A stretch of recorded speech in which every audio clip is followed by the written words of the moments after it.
بسم اللہ الرحمن الرحیم۔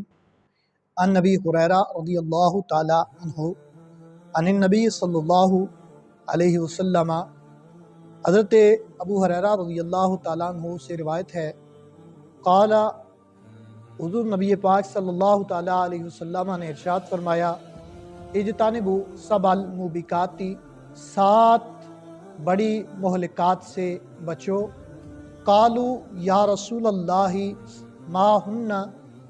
عرض کی گئی حضور وہ کون سی چیزیں ہیں جن کے متعلق آپ ہمیں ارشاد فرما رہے ہیں؟ قال الشرک باللہ، نبی رحمت صلی اللہ تعالیٰ علیہ وسلم نے ارشاد فرمایا، شرک باللہ یعنی اللہ تعالیٰ کے ساتھ شرک کرنا، والسحر اور جادو، وقتل النفس التی حرم اللہ الا بالحق، اور ایسے جان کو قتل کرنا کہ جس کا قتل اللہ تعالیٰ نے حرام قرار دیا ہے، الا بالحق کی، مگر حق کے ساتھ کہ اس کو قتل کرنا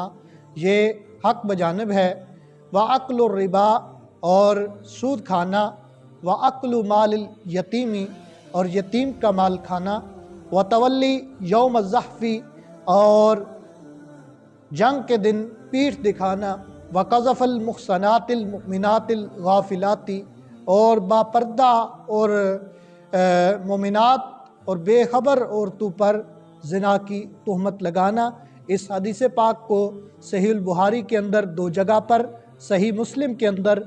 1 جگہ پر، اور سنن ابو داؤد شریف کے اندر بھی 1 جگہ پر نقل کیا گیا ہے، اور دیگر کتب احادیث میں بھی اس کو نقل کیا گیا ہے۔ اللہ تبارک و تعالیٰ کی بارگاہ میں دعا ہے کہ اللہ تعالیٰ صحیح معنوں میں ہمیں حدیث پاک کا فیضان عطا فرمائے۔ آمین ثم آمین یا رب العالمین۔